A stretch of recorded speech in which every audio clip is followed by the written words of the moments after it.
participants know who will come on live. A doctor will be putting them online and you can ask them. So you have a mix of the questions from YouTube, questions from Zoom chat, question answers, and panelists.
If I'm not wrong, it's Miss Reshma Luthas, right? Yes, Reshma Lotus. Lotus. Okay. Oh, Lotus. Lotus. Lotus. Yes.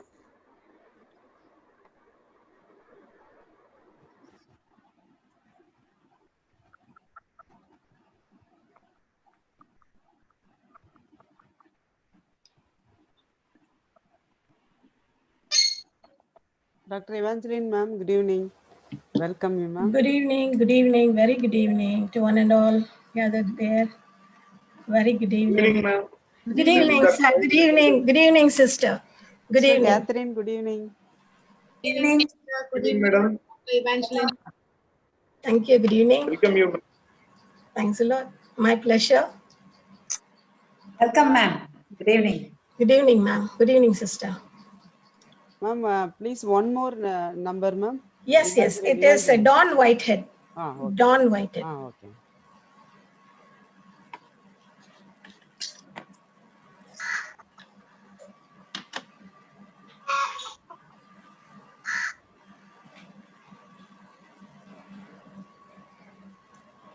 First, ma'am, I had downward. Okay, okay. Thank you, sir. Thanks a lot. Thank you.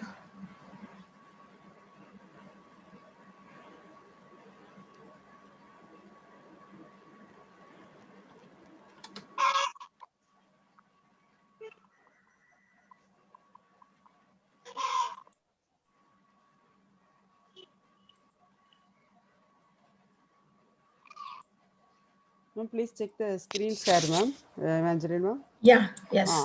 Two numbers are Added in the two panel. numbers, Yeah. host Dawn also. Whitehead is Host there. also. Two Yes, numbers. yes. Yeah. Ma'am.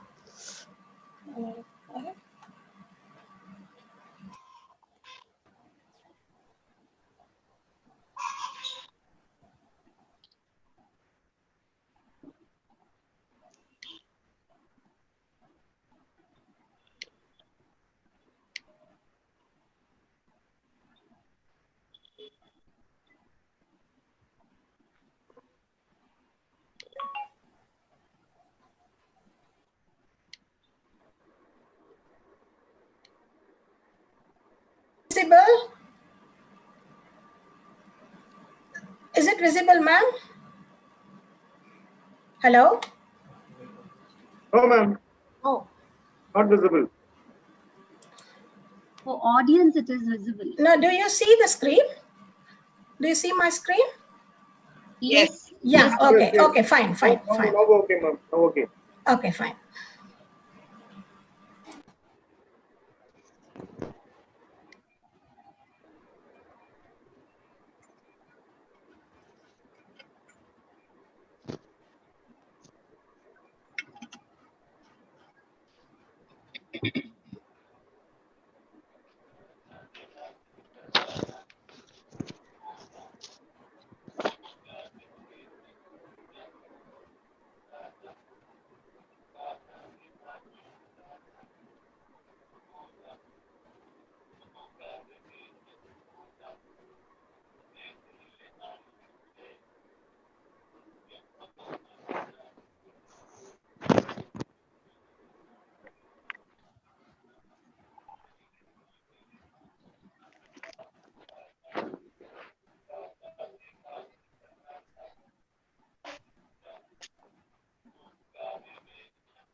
Govindra sir, welcome you. Good evening. Good evening, sir. How are we doing? Good evening to everyone. Thank you so much. In Fine, fact, I was fine. just sending a message to you actually. I don't want to trouble you yet. Okay, Thank no you. problem. I identify. Thank you, sir. Okay, welcome. Good evening, sir. Ravi Gondraj, sir. Ma'am, evening, ma'am. Good evening, all of you. Good evening. Thank you so much. Happy evening. Congratulations, ma'am. Thank you, Evening, sir. sir.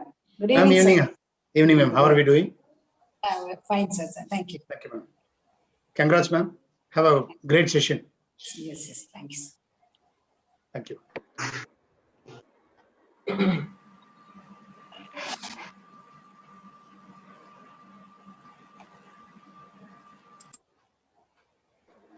Evangeline, ma'am.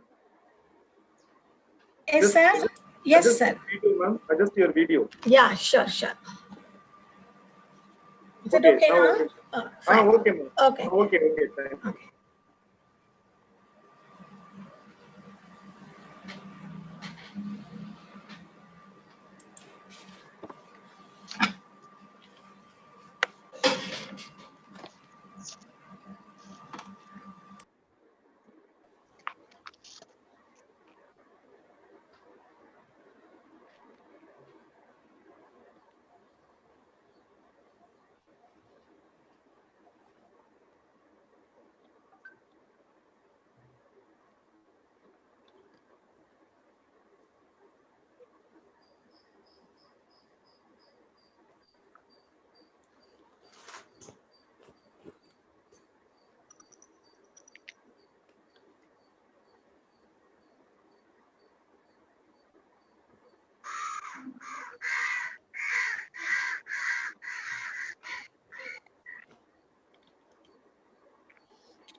Ma'am, welcome.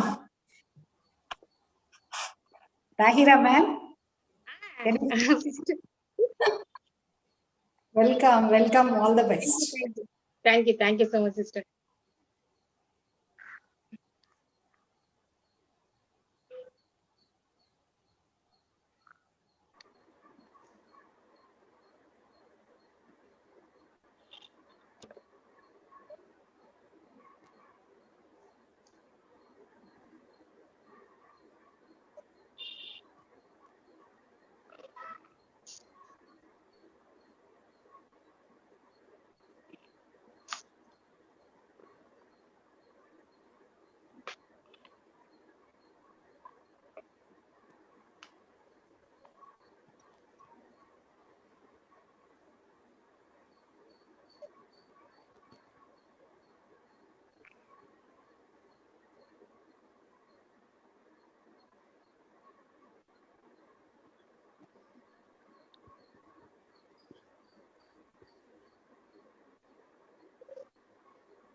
Ma'am, Ma'am, shall we Yeah, begin? yes, ma'am. yes, Yes, yes, yes.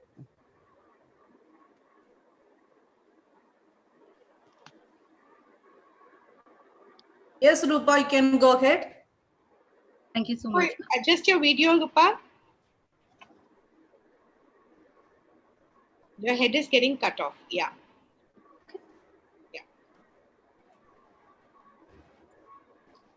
Take time to work. It's the price of success. Take time to think. It's the source of power. Take time to learn. It leads to growth. Take time to play. It's the source of everlasting youth. Take time to read. It's the fountain of wisdom. Take time to love. It's the nourishment of the soul. And take time to share. It's too short a life to be selfish. Take time to dream. It's hitching your wagon to a star. And take time to improve because improvement is better than delayed perfection. A very warm good evening to one and all. I'm Rupa Togru from Talentees. It is my pleasure to be the MC for today. We are on the 5th day of the International Conference on High Impact Teachers for today and tomorrow. Today's discussion will be led by Dr. Evangeline Whitehead on the topic Augmentation of Next Generation Teachers. Dr. Evangeline is an associate professor from Riyadh, Saudi Arabia. She has a brilliant academic career as well as an amazing work experience. Let me quickly run you through the agenda for today. Today's program will begin with a welcome address by Ms. Reshma Lourthas. Then Dr. S.I. Tahira Banu, Assistant Professor at St. Charles College of Education, will introduce the resource person for today, followed by the prime session from Dr. Evangeline. Audience may post your questions in the question and answer option available in the Zoom chat or in the YouTube comment box. And Dr. Evangeline will try to address as many as possible. To make this session more interactive, some of the audience will be added as panelists at the end of this session. We also have with us Ms. Dharanya, student at St. Charles College of Education, and Ms. Amana Rangarajan, online tutor and e-content developer from Chennai, to give their valuable feedback on the session. And the program will end with a vote of thanks by Ms. Bhagavati Amal. So let's try and stick to the schedule as much as possible. Now, without any further delay, let me call upon Ms. Reshma to deliver the welcome note. Over to you, Reshma.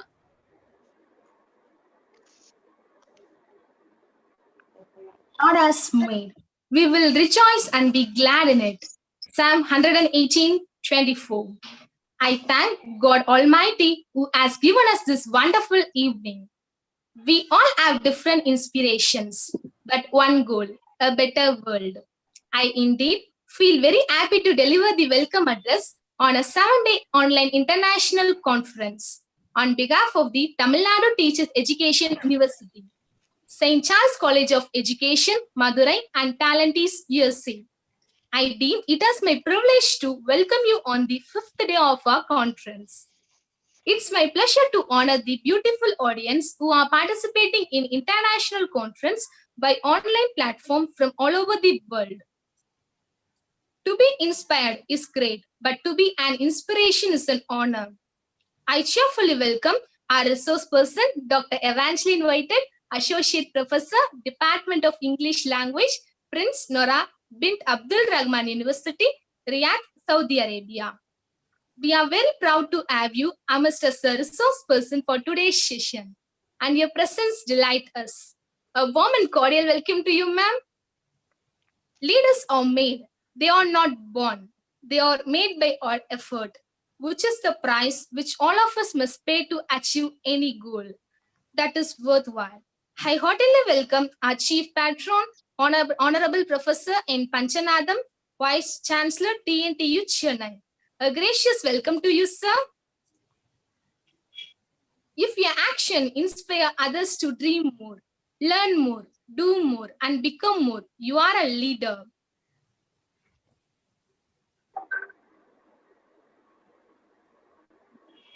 A glad welcome to the patrons, respected Reverend Sister Dr. Amali Anbarasi, Provincial EP Chennai and founder of St. Charles College of Education, Madurai. Mr. Pradeep Anthony, co-founder and CEO, Talentis USA. A cordial welcome to you. Every thought you produce, anything you say, any action you do, it bears your signature. A hearty welcome to the co-patrons, Professor Balakrishnan, Registrar, TNTU, Chennai. Reverend Sister Sabina Jose, Secretary of St. Charles College of Education, Madurai, who was always behind our success. Mr. Leo Fernandez, co-founder and CEO, Talentis India. Your presence always motivates us. A genuine welcome to you. All our dream comes true if we have courage to pursue them. A cheerful welcome to the conveners, Professor Govindan, Dean of Faculty, Controller of Examination, TNTU Chennai. Reverend Sister Mary Catherine, Student Councillor of St. Charles College of Education, Madurai. Ms. Ramona Vishwanathan, Director, Talentis, India. A warm welcome to you all. I have learned that people will forget what you said. People will forget what you did, but people will never forget how you made them feel. A hearty welcome to the Organizing Secretary, Dr. T. Shivashakti Rajamal, Assistant Professor, Department of Educational Psychology, TNTU Chennai, who is brain behind the program. Dr. A. Vayadurai, Principal of St. Charles College of Education, Madurai, who is here for us to support and encourage. Ms. Endel De Silvia, Associate Director, Talentees India. Welcome, sir and ma'ams. A gracious welcome to organizing committee members for making every possible contribution for the success of the conference. The future belongs to who are ready to learn new things. A cheerful welcome to all the active and enthusiastic participants without whom the international conference will not achieve its purpose. Thank you once again and welcome you all. Thank you so much, Ms. Ishma, for the beautiful welcome notes. As we move on to the central part of the program, I invite Dr. S.I. Tahira Banu to introduce Dr. Evangeline. Over to you, ma'am. Yes. Your work is going to fill a large part of your life. And the only way to be truly satisfied is to do what you believe is great work, said by Steve Jobs. A very good evening to everyone. I'm so pleased to be with you on this great evening to introduce our resource person, Dr. Evangeline Whitehead, Associate Professor, Department of English Language, Princess Nora bin Abdul Rahman University, Riyadh, Saudi Arabia. She is one of the main proponents of this program who stands out in this field. Her topic, Augmentation of Next Generation Teachers, continues on a path of progress with a remarkable vision. Dr. Evangeline Whitehead is Associate Professor of Education in English. She got her PhD in Education at Periyar University, Salem in 2006. She got her undergraduation and Masters in English at Madras University. She got another 2 master's degree in Public Administration and Masters of Education at Annamalai University. She has obtained her Masters in Counseling and Psychotherapy. She has received her post-graduation Advanced Diploma in English Language Teaching from Norwich Institute for Language Education, Norwich, United Kingdom. She has a brilliant academic career and she has been teaching for the past 23 years. She teaches research methodology, teaching strategies, and English language assessment. She has got 18 years of research and teaching experience in universities, including 10 years of foreign service as associate professor in the Royal Kingdom of Saudi Arabia. In the beginning of her service, she served in the well-reputed colleges of education and university departments of education in India. Then she joined as associate professor in the Girls College of Education in Zubail in the University of Imam Abdul Rahman bin Al Faisal University, Dammam. After that, she served as associate professor in the English Language Center of Daif University at Mecca province of Saudi Arabia. She also served as associate professor in English Language Institute of Princess Nora bin Abdul Rahman University at the capital city of Riyadh, Saudi Arabia. She got Best Teacher Award from the Association of Matriculation Schools and the Managements in Tamil Nadu and Pondicherry in 2002 and 2003. She has got appreciation shields from Saudi universities. She has received Proficiency Award at St. Christopher's College of Education, Chennai during her Bachelor's of Education. She is a certified cognitive behavior therapist and psychologist and student counselor and family counselor. She has published 17 research articles in the highly indexed international journals, including Education Resources Information Center, shortly mentioned ERIC, US, National Department of Education, United States of America. She is a sole author of 17 educational books published in India and abroad. Dr. Evangeline's books are used by almost all colleges of education in India and abroad. She is a life member of commissions, professional and scientific associations, including All India Association of Educational Research and Kingdom of Saudi Arabia Association of Language Teachers. She is a recognized authorized guide and supervisor for research scholars of various universities in India and abroad. She is serving as the external examiner for the final evaluation of doctoral theses of universities of India and abroad, evaluated more than 50 doctoral theses so far, non-stop continuing. She is a certified reviewer for various international journals of research, especially in the Educational Resources Information Center, US Department of Education. She has served as an authorized supervisor for examining and evaluating various theses for the Ministry of Higher Education Scientific Committee of Saudi Arabia. She has supervised 25 research scholars so far, all got awarded degrees. We are indeed privileged to have you, ma'am, for our great session. Thank you once again, and I welcome you to take over the session. Heartily welcome, ma'am. Have a Thank you nice day. so much. Thanks a lot. Thank you very much for a very elaborate introduction. I'm pleased. Thanks a lot. Thank you. Now, shall I? Yeah, we put the first slide. We'll move to the. Thank you so much, Dr. Tahira, for the delightful introduction, ma'am. It's Yes, ma'am. Thank you so much. it's a pleasure to have you here, Dr. Evangeline. Thank you for joining us. My pleasure to. It's my pleasure also to be a part of this wonderful international conference. Thank you, ma'am. And I now invite Dr. Evangeline to take charge of the session. Over to you, ma'am. Yeah. Thank you. Thanks a lot for this session. First of all, I give my praises to God Almighty. A very good evening to one and all. At the very outset, I would like to thank the organizers of this 7 days international conference on the title High Impact Teachers of Today and Tomorrow. I congratulate the whole team to take initiative and providing a platform for all the learners who really want to enrich their knowledge and keep themselves updated utilizing the times of COVID-19 pandemic. We are connected much more than ever before. In this evening, I would like to talk about different qualities of a teacher of the present scenario and how she should be augmented to the fittest of the teaching profession and to face the challenges in the broad field of education and to educate the present and the next generation learners. Presently, all teachers are in virtual mode of interactive tools supporting them in their virtual classrooms. Before going to the main idea, I would like to flash light on 3 very interesting concepts for a short while and bring you on board.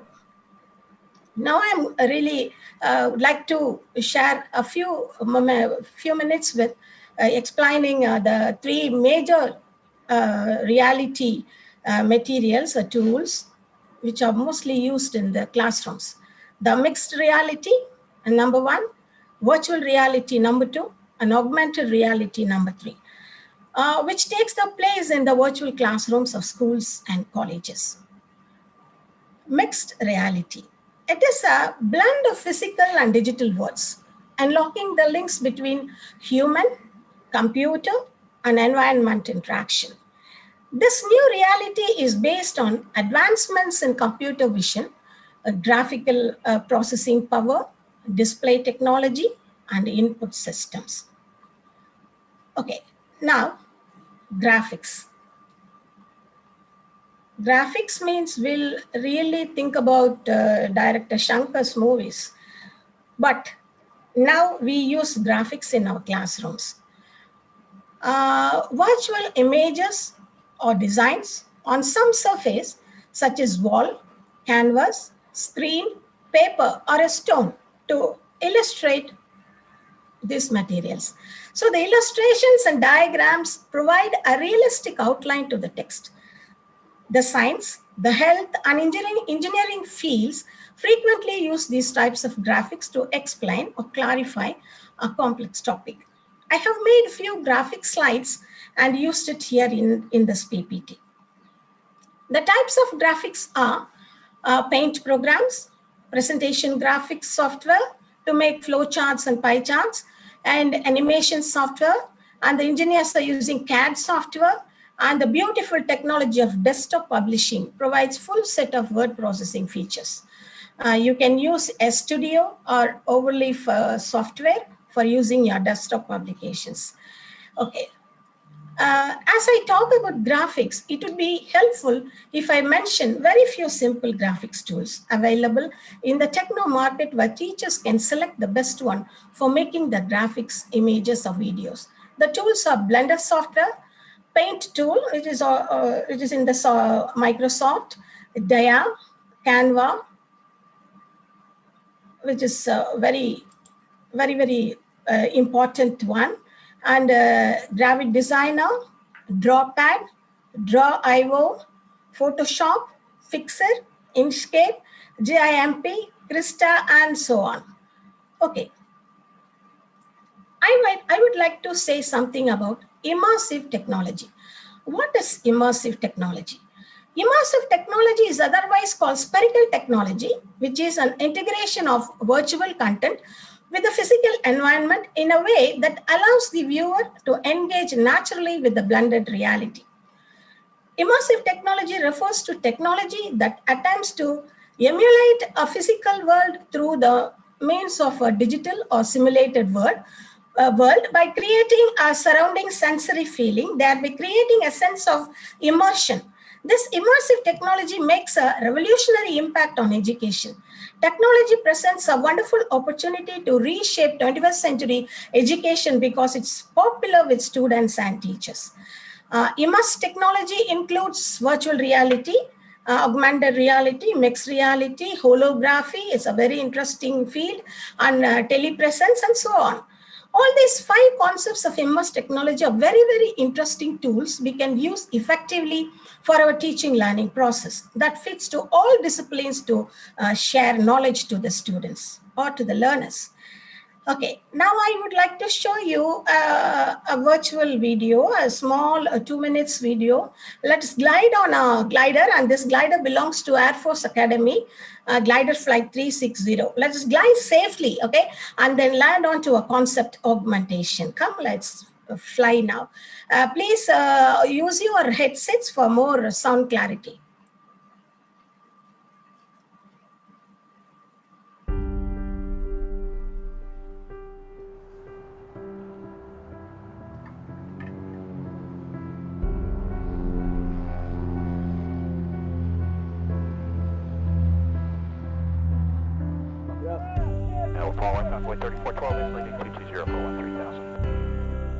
Center Delta 844 is out of 10.5 for 17,000. Delta 844 out of 10.7 for flight level 240.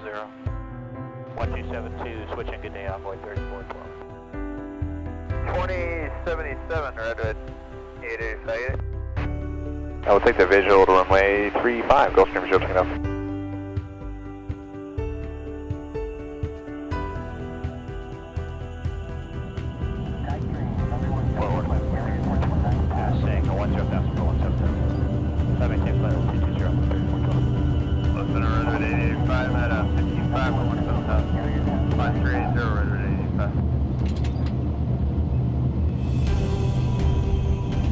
All right, here we go.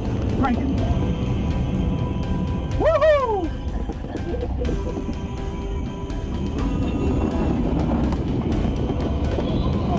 And we'll pull out of that maneuver. Take some airspeed for altitude. How'd that feel, Austin? Oh, great. Awesome.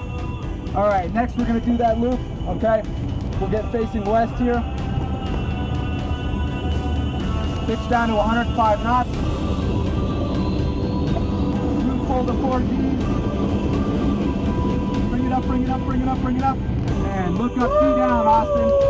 Check 70, bringing it on through.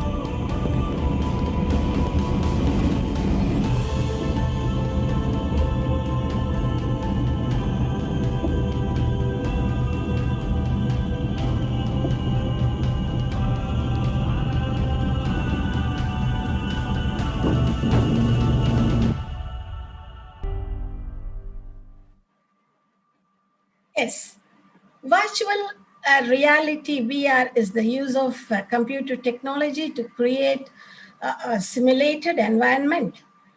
Instead of viewing a screen in front of them, users get inside, immersed, and able to interact with 3D worlds. Virtual reality 360 VR videos are stunning and captivating ways to share immersive stories, places, and experiences to your students. Users can pan around the video by clicking and dragging. That is a dragging button. You can drag and show the 360-degree views everywhere. In the finished video, the users can free to look around the entire scene or plane in 360 degree. It's a new platform for storytelling. It is invariably matchless for all subjects. Moreover, if a teacher wants to take her students to a virtual tour, this app is very useful. Now let us see another video that is a 1 minute, a 1.5 minutes video. So it's for augmented reality.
Yes, this augmented reality video is captured in my living room.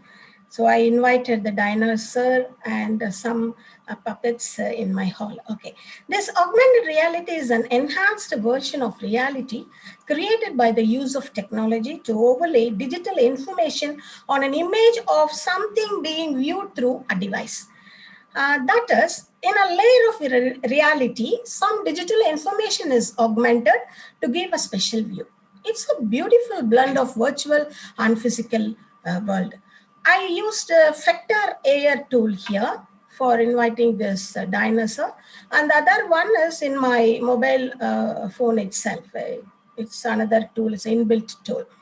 Okay, there are many more tools to take augmented videos. GigSpace is a very beautiful one. And another one I would like to say is QR coding. QR coding is not taking videos, but QR coding is a wonderful augmented reality application using which you can send n number of learning materials to your learners instead of sending URLs. Why I am telling QR code here, while talking about augmented reality, I would like to add this QR coding benefits also to your students, to your researchers. You can use this augmented tool application. Okay, fine. Now, we are on board. What is augmentation? Augmentation is a noun for any process or amount that makes something bigger or greater. Qualification and experience alone are not sufficient for today's teacher. She must be augmented with multi-skills for her proficiency. Before talking about today and tomorrow's teachers, let us think of today's learners. Tom Herrick, education consultant and author, basically a school teacher, says 21st century kids are being taught by 20th century adults using 19th century curriculum and technologies on an 18th century calendar. He calls it as systemic dilemma.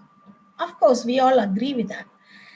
People who born between 1960 and 1980 are called digital immigrants. A digital immigrant is a person who was raised prior to the digital age, and these individuals are often in the generation X. They did not grow up with computer or the internet, and so have had to adapt to the new language and practice of digital technologies. Digital age has been started somewhere around 1970s where personal computers were introduced. Okay. People who born between 1980 and 2000 are called digital natives, and the generation of people who grew up in the era of technology, including computers and the internet. Digital natives are comfortable with technology and computers at an early stage and consider technology to be an integral and necessary part of their lives. Okay, Generation Y or millennials were born between 1980 and 1994. Generation Z is the newest generation born between 1996 and 2015. And now our schools and colleges are occupied by this generation Z. Fine. Okay. Now, our millennial learners are relaxed in the learning environments, and they are very flexible in the learning environments, and they are multimodal learners. They have shorter span of attention. They enjoy informal and stimulating environment all the time. They prefer active learning, and they are good in discovery learning. They are multitasked, and they prefer interaction and collaboration. They are techno-friendly and techno-dependent also. They are driven by instant gratification. Every time we have to appreciate them. Then and they, if you appreciate them, and they'll do better. So they are really instant gratification mooded people. So mostly confident, and they are really confident and achievement oriented. They learn by all 5 senses and always need on demand training. Okay, when I am talking about these 5 senses, I would like to bring you a style of learning called VARK learning style.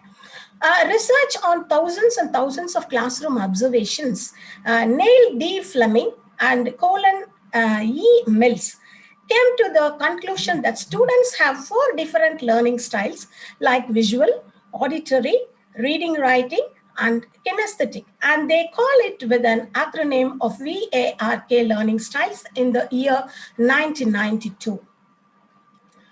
So visual learners are who best internalize and synthesize information when it is presented to them in a graphic depiction of meaningful symbols.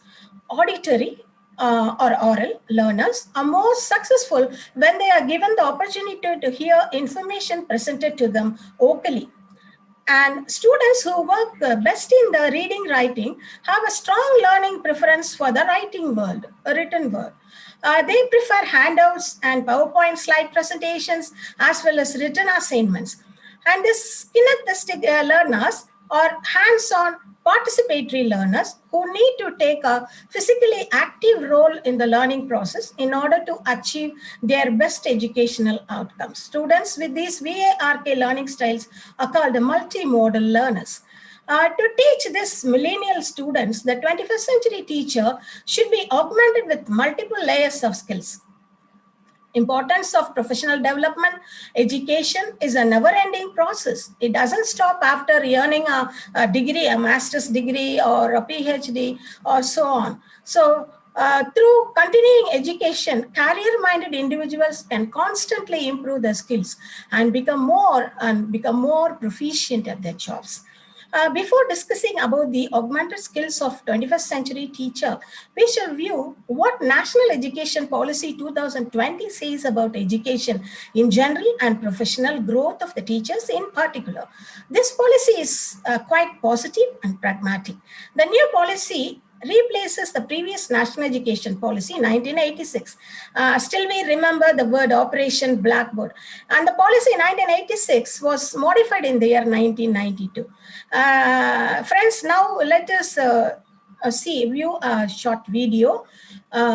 Please use your headsets.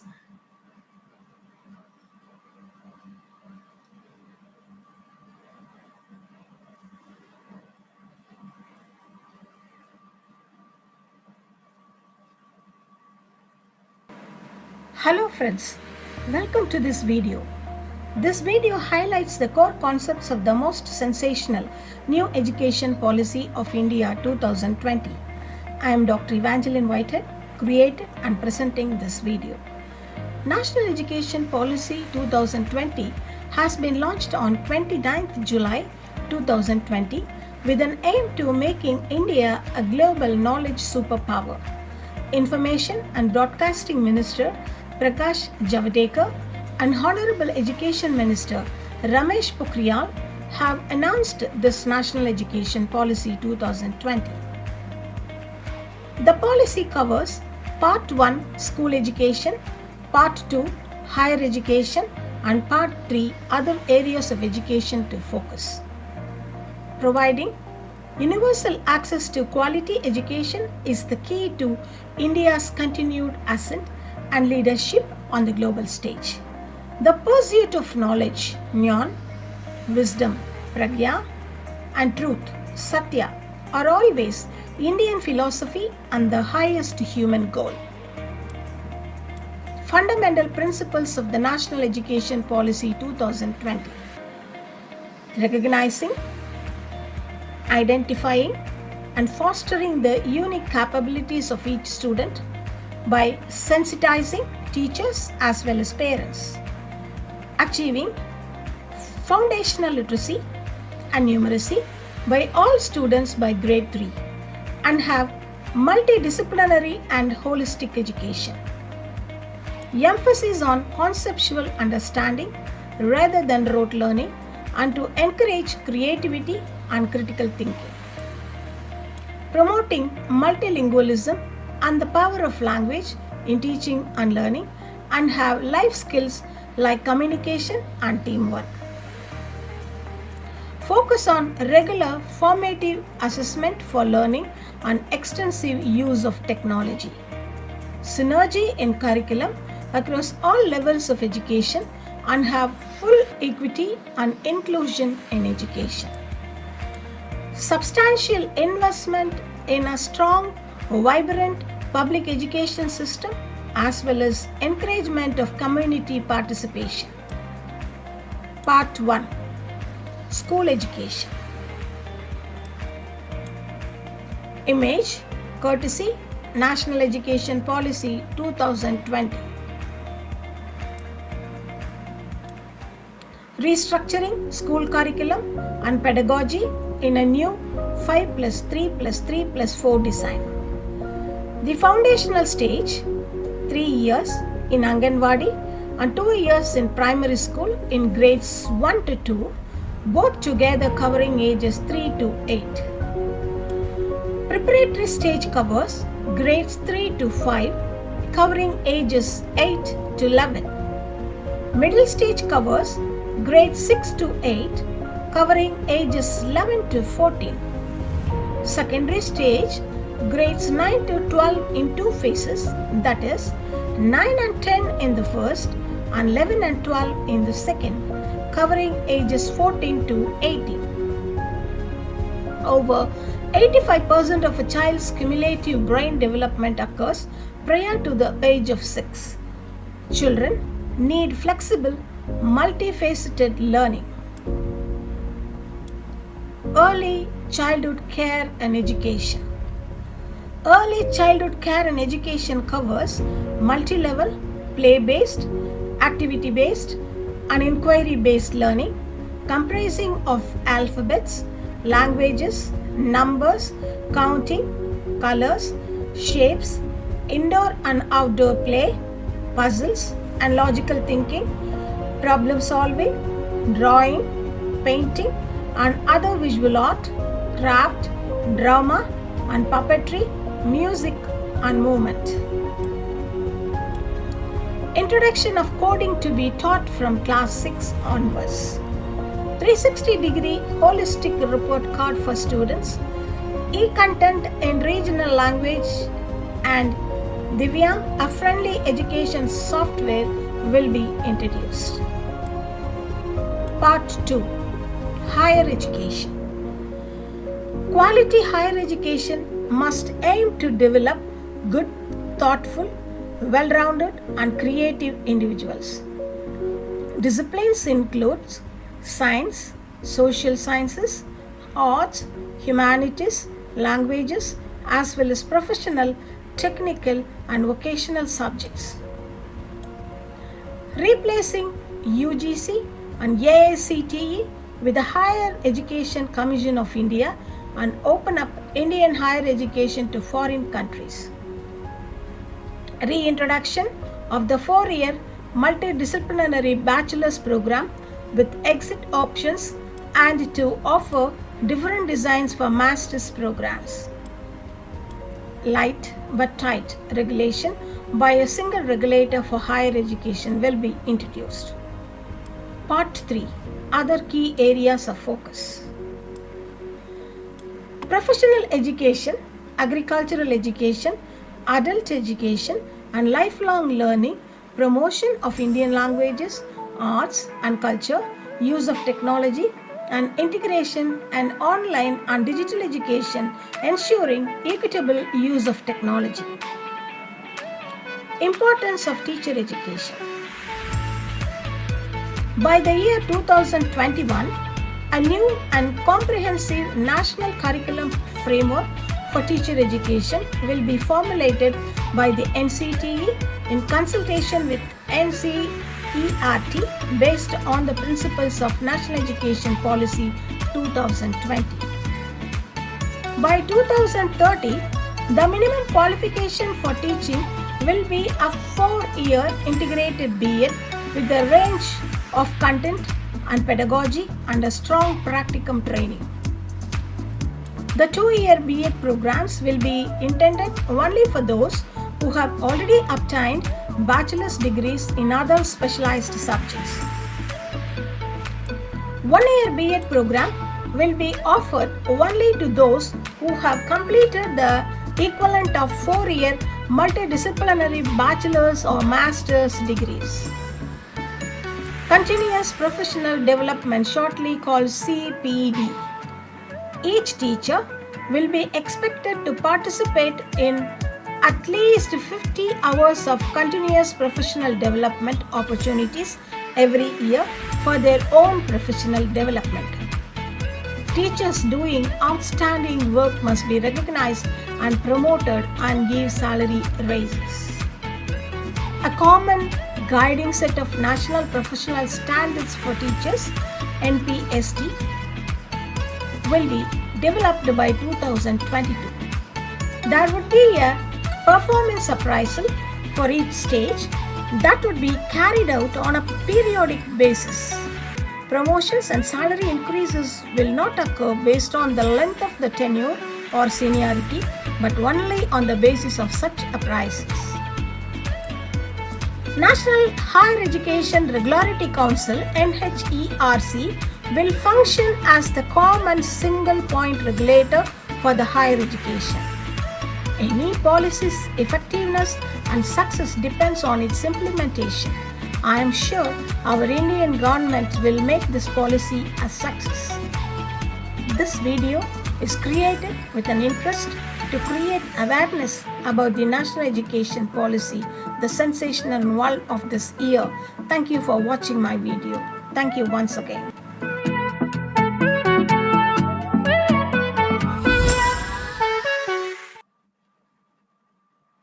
Thank you, participants. Thank you. I hope this video will be useful to you to understand this National Education Policy 2020. It's a bit long. It covered 9 minutes. But however, maybe it will be useful. Okay. We speak a great deal about 21st century learners and their skills, knowledge, and their learning styles. But we talk less about the qualities of the teachers of this present scenario. Should teachers have 21st century mindsets? Are they lifelong learners? Are they adventurous, innovative, and imaginative? Are they really outsiders to traditional systems of learning? Do we continue to value what teachers know over who they are? If we value who they are, how might we attract these vibrant role models to teaching? I'm trying to answer these questions as a focus on these matters. Our teachers were previously a sage on the stage, but now they are guide by the side and they are facilitators, resource persons, and now they are co-constructors of learning. They are co-constructors. Teacher as a constructivist gives opportunities to her learners to construct their own sense of what is being learned by building internal connection or relationship among the ideas and facts being taught. A constructivist teacher allows her students to take control over the learning. Constructivist classrooms provide learners with opportunities to plan and direct the learning. In a constructivist classroom, the learners are not passive recipients, but they are active participants and the center of interaction. The teacher creates a democratic learning environment. All her activities are designed as interactive and student-centered. She facilitates a process of learning where learners are encouraged to be responsible and autonomous. And constructivist teacher presents problem concepts of emerging relevance to her learners. She focuses structure and promote learning around primary concepts. A constructivist teacher always seek and value learners' ideas. She adapts curriculum and teaching styles to address learners' suppositions.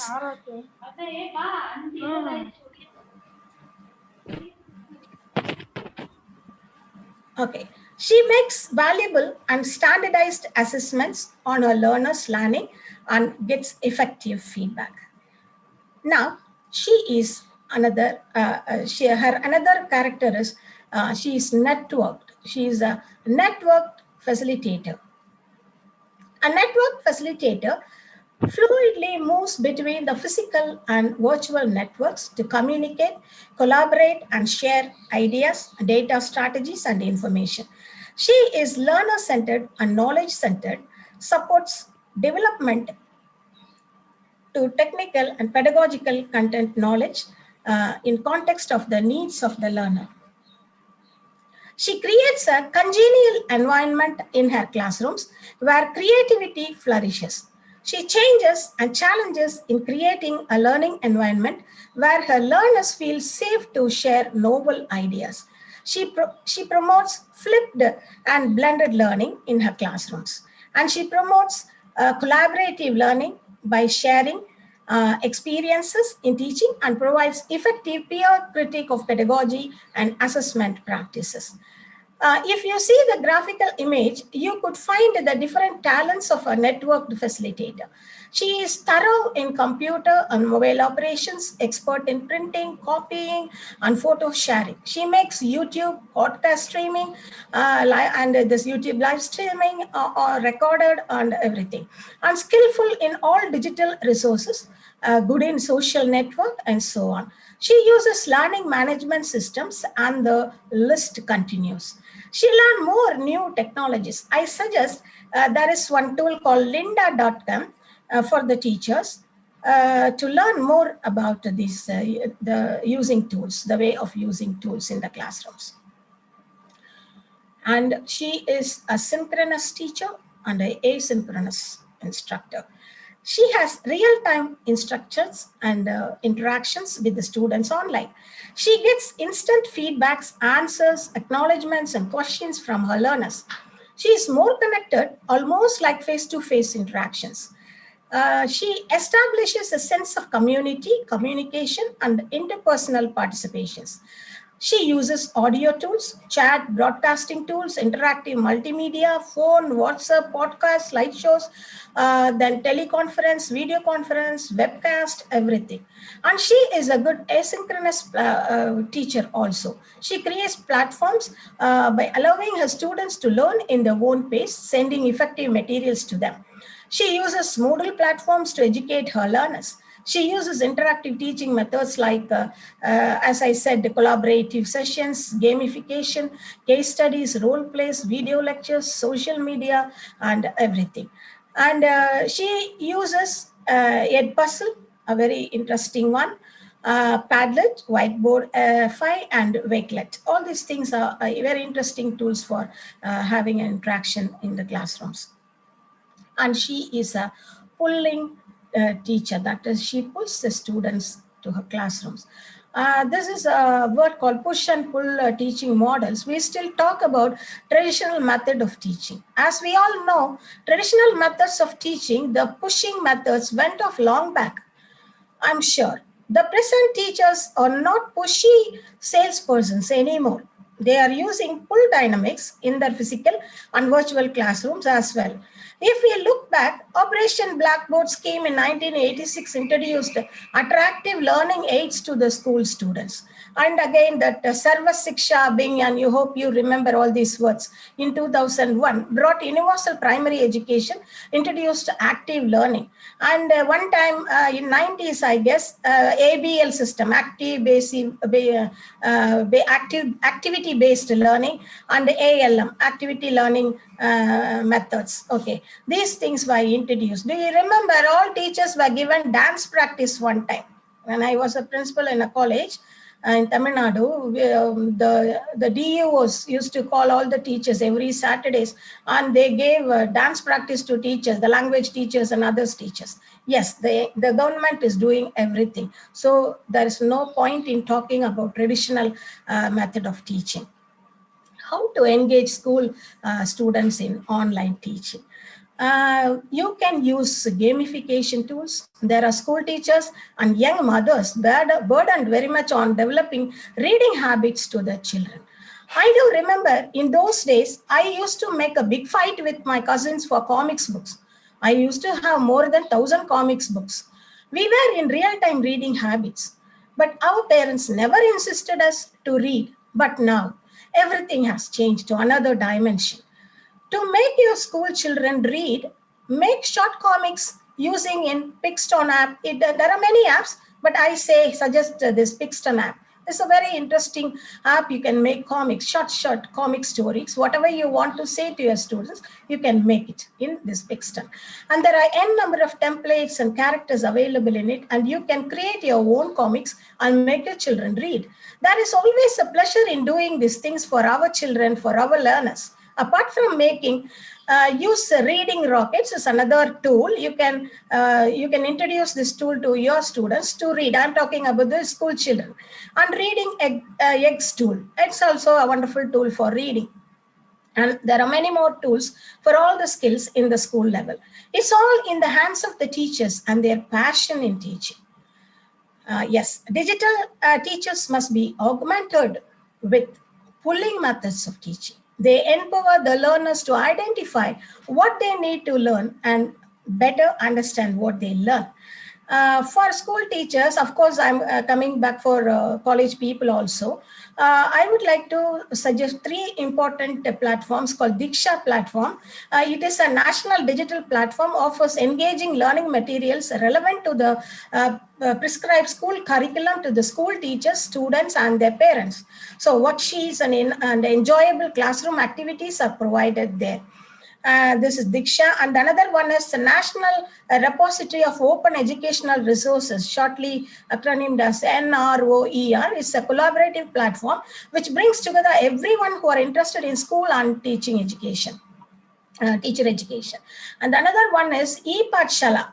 This ePathshala is a repository of National Council of Educational Research and Training, NCERT, exclusively made for school students, and it can be downloaded in your smartphones for easy access. So these things school teachers can use. Okay, next thing is our teachers should be augmented with emotional intelligence. An effective teacher must not only be a master of his subject matter, but can understand his students well and transacts the curriculum as per the needs and interests of his students. Okay, self-esteem and confidence. Self-esteem refers to our acceptance of ourselves and the value we place on ourselves. The word esteem means to regard highly or favorably. When I apply esteem to myself, then I regard myself highly. When it is low, I regard myself lowly. It's our overall evaluation of ourselves as human beings. Most of the time, we confuse self-esteem with humbleness. Okay. So yesterday also I was watching one gentle teacher as the teachers were not respected. No, not at all. My dear gentlemen, I hope you are still listening to my lecture now. Teachers are really, really welcomed everywhere. They are the most respected people in this world. Definitely, we must be humble and polite. It doesn't matter that how much we are polite, but we should believe God and we should believe ourselves. No doubt. But when challenges comes, we shouldn't be discouraged. Our heroine or hero, the augmented facilitator, is clear in this concept. She feels very confident about getting up stage to perform. She feels confident regarding her work skills. The next one is stress management. How to manage this? How to manage my stress? Today, stress comes from all the sides. Workplace conflicts such as differences in opinions, backgrounds, and personalities. The increased level of stress also plays a major role. It shatters the workplace relationships. Everyone will understand and agree with me. And undermining the overall culture, okay, in the departments, in our society, in the house, everywhere. We get stress and fear about epidemic and pandemic diseases, of course. Family issues cause stress. We cannot expect a stress-free life all the time. Life is full of stress. I would like to share my experience, which may perhaps lead you to understand the concept clearly. In the year 2013, the vacation holidays started in June at Saudi Arabia, and I prepared to come to Chennai. It was a traveling season, and my university, Imam bin Faisal Abdul Rahman University, that time it was named University of Dammam, gave a round-trip ticket to Sri Lankan Airways. We were all used to be in a hurry to pack and purchase with overjoy. I was alone, worked for all the years without my family, and my joy found no bounds to come back home every time. I was very much excited to see all my family. There was another beautiful reason for my joy to come home at that time. In June 2013, there was an international conference conducted by Tamil Nadu Teacher Education University, and I was invited to felicitate the conference by the most respected Professor G. Vishwanathan, the Honorable Vice Chancellor of that period in Tamil Nadu Teacher Education University. Okay, it was a great opportunity. I prepared well for that conference, and it was a great pleasure also indeed. Fine, due to some technical issues, my vacation salary package was delayed at that time. I had carried out all necessary matters and started. Somehow, I managed to reach the Dammam airport with only 350 riyals as cash in my pocket. I had Indian rupees, of course, but of no use there.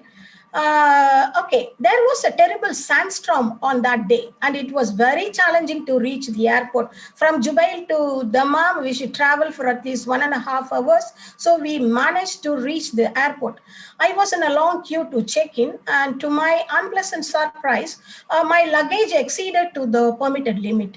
I was asked to pay 335 riyals. Happily, I paid that because I had 350 riyals, and then I received my boarding pass.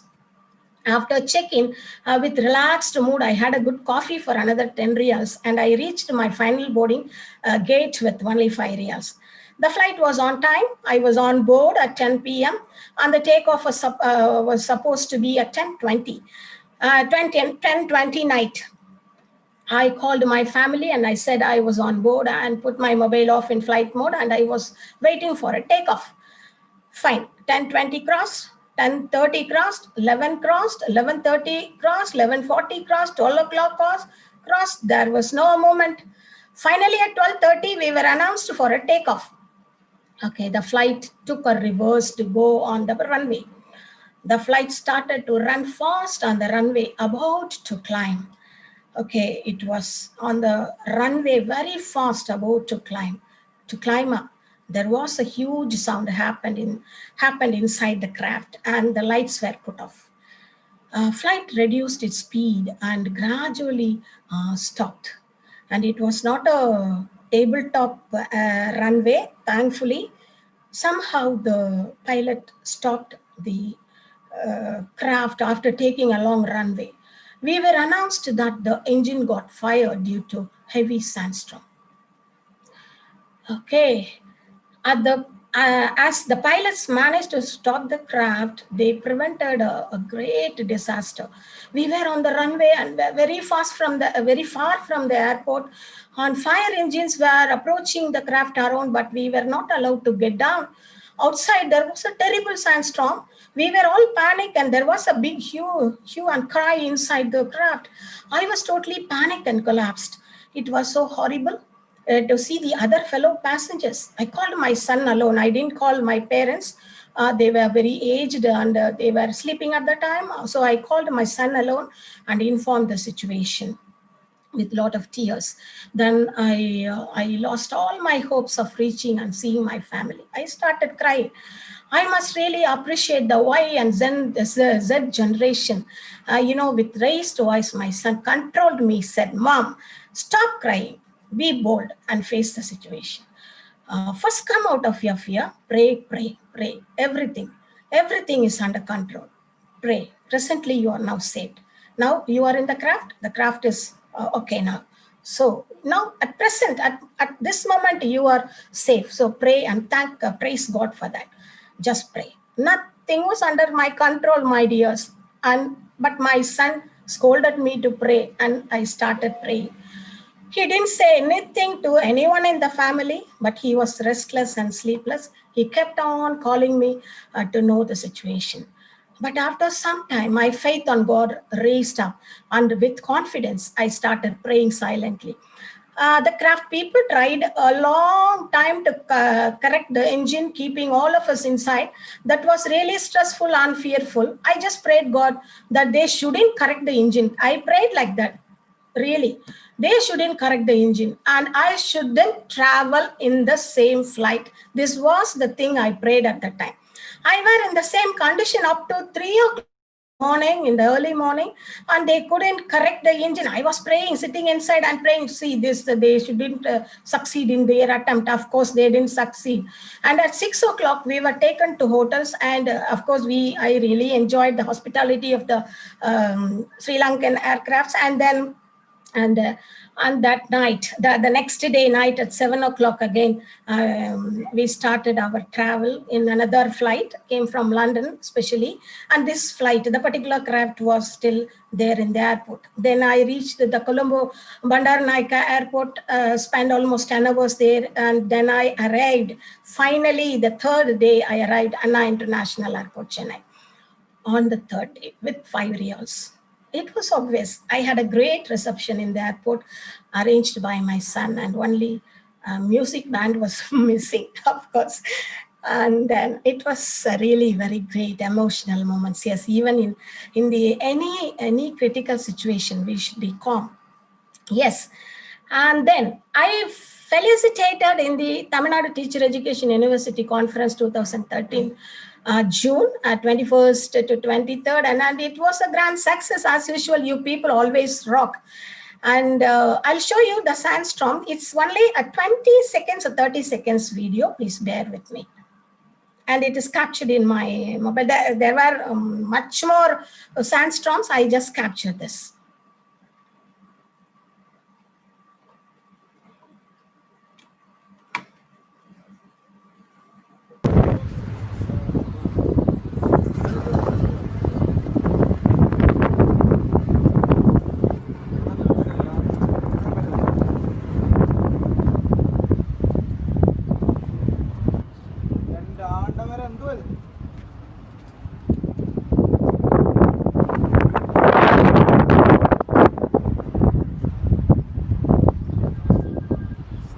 ظلام.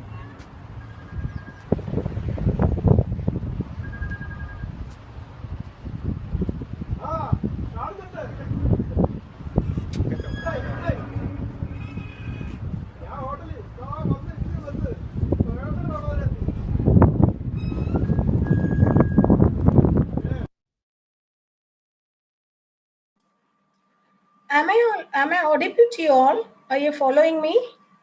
Can anyone say? Yes, ma'am. Yes, ma'am. Okay, fine. Oh, fine. We have effective stress management, fear management skills with us. We are inbuilt with wonderful stress management abilities, but we don't realize it. When time comes, we'll realize it. I pray God you shouldn't to get that time like the one happened to me. Fine. Little counseling will make it brighten. We can come up and prevent such distractions. And if we build teamwork and sharing, we can make ourselves free of stress and make everyone's life easier and fun. The augmented teacher will pack panic. Yes, she will pack panic and throw it away. As like corporate people, our departments, our university departments or college departments, office staff rooms can have relaxed activities like going out and talk and eat outside, and these kind of things and they can have this potluck, and there are many more cheerful items. You can have it at least once in a month. These corporate people are very prompt in this, so we should also do that. Okay, then life and career skills. Our facilitator is augmented with assertion skills, maintains good communication in personal and work relationships, and she has the ability to quickly establish and maintain effective interpersonal relationships. She has ability to manage anxiety and improve performance under pressure. She has ability to understand and accept differences in others and diversity issues.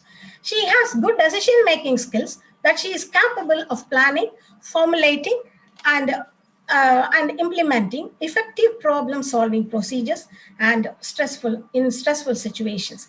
She has an admirable leadership quality as an ability to positively impact, persuade, and influence others. She has a driving strength to direct energy and motivation to accomplish personally meaningful goals. She is augmented with excellent time management skills to meet the goals and assessments. And she maintains good commitment ethics, as she is able to complete tasks and responsibilities in a timely and dependable manner. More than anything, she has a good anger management to control and manage anger with improved performance under stressful conditions and situations. Anger issues in the online classroom. Okay, not only in the online classroom, anger issues are there everywhere in the classroom sometimes. We all can agree that we live in an angry society. We encounter anger seeping out all over in politics, in religion, in families, media, suppose, sports, everywhere. And certainly the educational arena is not an exception. We have angry moments in the education departments also. So understand your learners. When it comes in the classroom, when it arises, when it happens, try to be calm and understand your learners. Try to understand, accept learners' moods, emotions, drives, strengths, and their shortcomings, as well as to see how these affect their learning and behavior, and act accordingly. And don't take anything personally. Whatever happens in the classroom is a casual thing. Don't take it personally, and keep it in mind that the misbehavior may be happened by factors beyond their control, such as stress, sickness, problems in home, and that you are not aware of. So be calm and handle issues. And it is very crucial that you have to be calm all the time. This is very difficult, but if you start shouting and losing your temper, that will escalate the situation. Be cautious about your body language. Avoid crossing your arms and clenching your fingers or placing hands on your hips. All these things will make the students irritating, and it's also not good. And use positive communication. Always be respectful in your communication. Try opening the conversation with a positive statement, but don't try to have a conversation with the learner until she is calm. Okay, create a safe setting. If possible, handle the situation outside the classroom. It is important to avoid a private setting also. And compassionate mentoring plays an important role in guiding students towards consciousness about rage, sustaining, and the focus on rage and dealing with the emotional fallout from it. The teacher, the facilitator knows how to manage her emotions. She overjoy in one side and over anger in another side is not good. So be in the middle. She finds the ways to handle fears and anxieties, angers and sadness also. In the malls, the shoppers have eye trackers to access the psychology of their customers. I would say teachers' eyes are the trackers, more powerful than any electronic devices to track the emotions and the interests of the learners in the regular classrooms. Okay, how can I do it in the virtual classrooms now? There are possibilities. In the virtual classrooms also, it is possible with special laptop tools providing your learners must, but the thing is they should switch on their videos. There are tools to track their emotions online also. It's a vast area, another area. It needs more than 10 days to talk about. Fine. Then limbic system. Limbic system is the seat of emotions in the human brain. Amygdala, that is the position or seat in the brain or a spot in the brain which controls the emotions. And the limbic system is a set of structures in the brain that deals with emotions and memory. It regulates autonomic or endocrine function in response to emotional stimuli and also is involved in reinforcing behavior of a human being. Limbic system management is a vast and special area, and nowadays it is very popular among educators. And the facilitator with emotional intelligence can efficiently use the limbic system of students to address cortex educational messages. She can turn into a standard and a pattern. I strongly suggest there must be a clear training to be given to all our teachers in all sectors to deal with the emotions of students with a thorough knowledge about limbic system and its functions and to effectively handle the learners. It's a vast and interesting area and a need of the hour. Then comes social and interpersonal skills. When come to interpersonal skills, a facilitator needs to master her communication skills. So it is a very, very important one. And it always noticed and appreciated by everyone. A born baby first listen to his sound, his mom's voice and dad's voice and other sounds. So listening is the first skill the baby takes up. Then he starts speaking and he gets the second skill of speaking. Then he goes to the school and starts reading alphabets, words, and sentences. And the supreme skill is the skill of writing comes finally. In this way, he learns his mother tongue and very fluent in all the 4 LSRW skills. But when it comes to learning a second language, the process of acquiring skills are completely upside down. Learners first read and write and they ignore listening and speaking. That is the reason people struggle in learning a second language and struggle in speaking a second language. A good teacher always listens first. Set your mind to listen others. Nowadays, I don't find listening habits among people. So first cultivate your listening habit. Okay, if you watch minutely the present society, they lost all listening skills. When you say something, when you give a short advice, they are restless to hear it. So they listen to their smartphones. So good communication is the key for all success. So my augmented teacher has an efficient communication. And also non-verbal communication is another best skill for a teacher. Augmented teacher has the ability to build rapport with various sections of the society and create networks of people. A teacher with good emotional intelligence manages herself with the self-instigations, build up good self-inducements and daring of ventures to face the daring of ventures, not to be discouraged. And she manages with others getting along with them.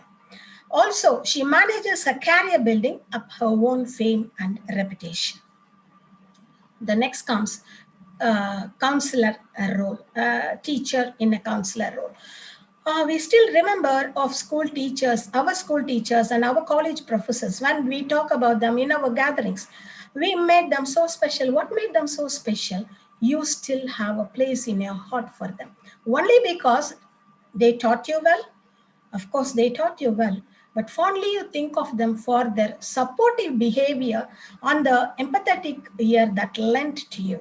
The best teacher has these two qualities. They have a supportive behavior, and they were attentive to what you said to them. So these were the two qualities of our teachers.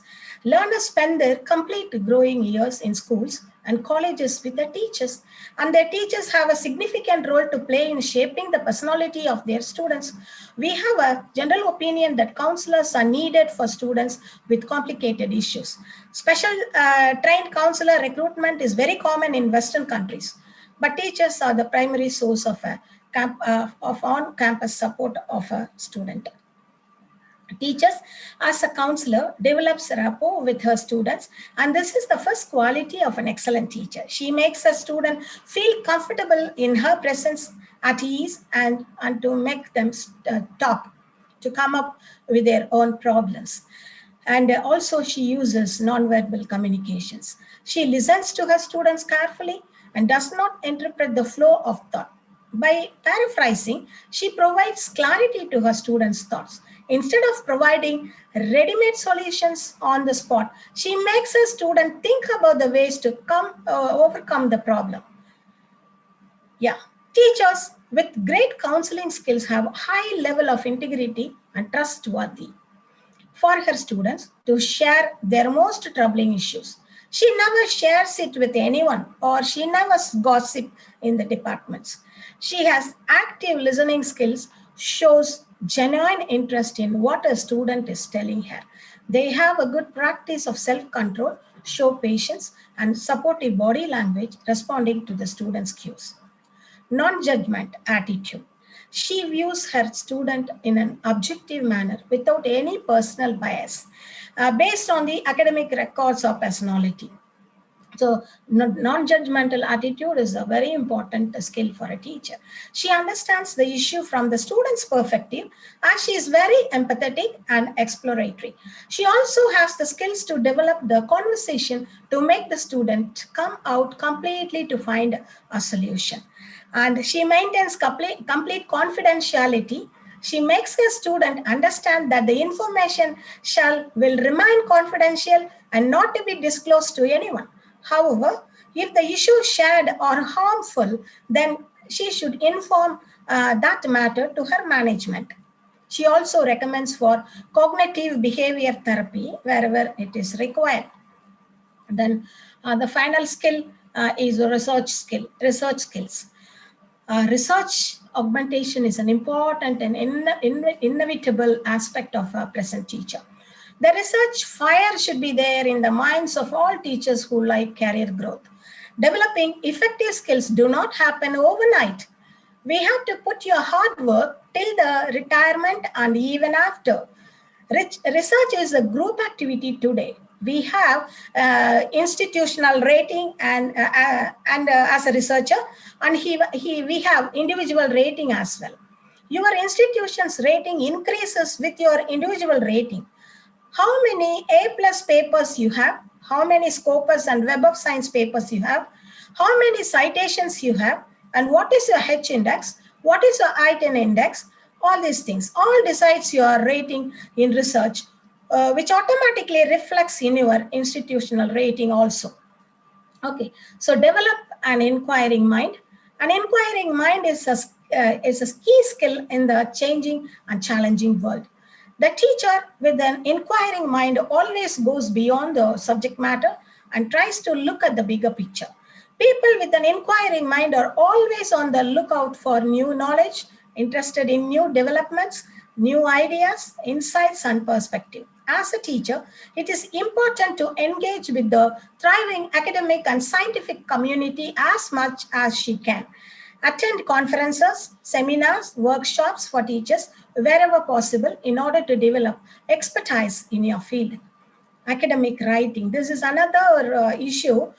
Yes, as researchers, we spend years of our life building our research. But when it comes to academic research writing, many of us still struggle. Effective research writing is one of the crucial steps in getting your paper accepted. You may have done a very effective and useful research, but an excellent research communication, that is a research writing, only will reach your readers' community. The readers should be able to take away concepts from your research that they can further build on. How to write a good research writing? There is only one idea from my side. From Jane Austen period and John Milton's period, there is one age-old advice that still works. That is, write 1,000 words a day. But I don't know how far it is possible, but this is the only key. Practice makes a man perfect. Just write everything you know about your topic of research. And this allows your brain to get comfortable with the writing process. With practice, you will find better ways to express your ideas and concepts. Okay, the planning. You have to plan, brainstorm your concepts and ideas, use graphic organizers, plan an outline, and write a rough draft. And revise, recognize with refining your choices, rearrange the paragraphs, rearrange the words, everything, and rewrite with additional information. In the editing stage, do self-assessment and peer edit. Give your paper to your peers and make a proofread. Get it selected and published. You have to do this peer reviews. Of course, we have trust issues and ego issues in the competitive world. I agree with that 100%. But choose trustworthy people inside or outside the department and do your peer review. And I would suggest one particular app called typeset.io. If you have a pen, please note it down. It is typeset.io. It will definitely help you to write your research writings. It is a real good tool. Then library resources. Collect as many resources as possible in your research area. There are two major reasons for getting references. To show your reader you have done proper research by listing sources you use to get your information. And the second point is, as a responsible scholar, you give credit to other researchers and acknowledging their ideas. Referencing helps you to be thorough and rigorous in your research work. It helps you to be different from others' works, exhibits your originality. Okay, I'm here, would like to talk about one word about these matters. That is the eGangosh. It is a national digital repository. It is a repository of IGNO, copyrighted. So you can access this with the procedures. And the other one is National Digital Library of India. That is it's a MHRD product, and under a national mission on education through information and communication technology has initiated the National Digital Library of India. It is a virtual repository with a single window search facility. Then another one is Shud Ganga at InflibNet. It is an open source digital repository called DSpace, developed by Massachusetts Institute of Technology in partnership with Hewlett-Packard. So you can use this. The Shud Ganga is really very good. And Shud Sindhu, it's another one. It has more than 10,000 core and peer 10,000 core and peer reviewed journals and number of bibliographic citations and factual databases in different disciplines from a large number of publishers, universities, and colleges. The other one is Shudi. This is for this plagiarism check matter, and we know all that this Urkund web-based plagiarism detection software system, which is provided to all universities of India as an official plagiarism detection software launched by the Minister of Education. Fine.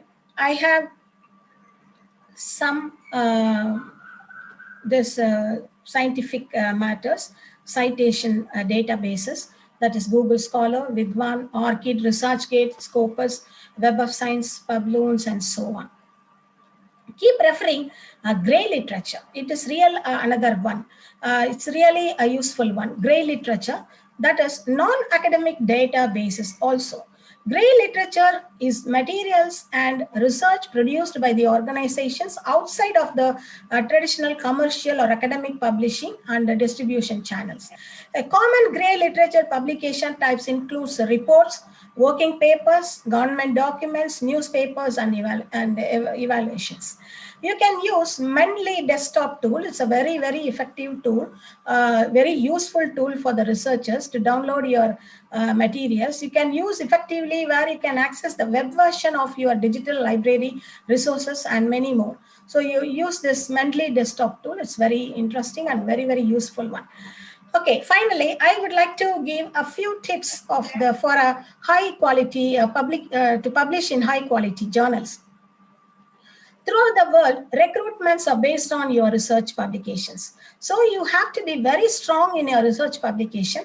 Keep UGC guidelines in your folder for latest information regarding professional development. Be cautious about the annual self-assessment for the performance-based appraisal system of your university or of your college everywhere. And have another guidelines in your folders. Have the top 10 research journals always in your focus. While selecting a topic, select the most sensational ones. Don't select the topics which have been told 100 times already. Explore the unexplored area. Keep novelty in your research. Desk rejections are based on the topics of originality. So be careful in setting your title. Title should be very clear and catchy, and it should be in terms of your variables, and it should not exceed 20 words maximum, to the maximum. A book cannot be judged by its cover, I agree, but the title will judge your paper. So check for submission deadlines and schedule your time accordingly. If you target special editions, then you have to push yourself. Yes. Then have systematic literature review that you can refer up to year 1991.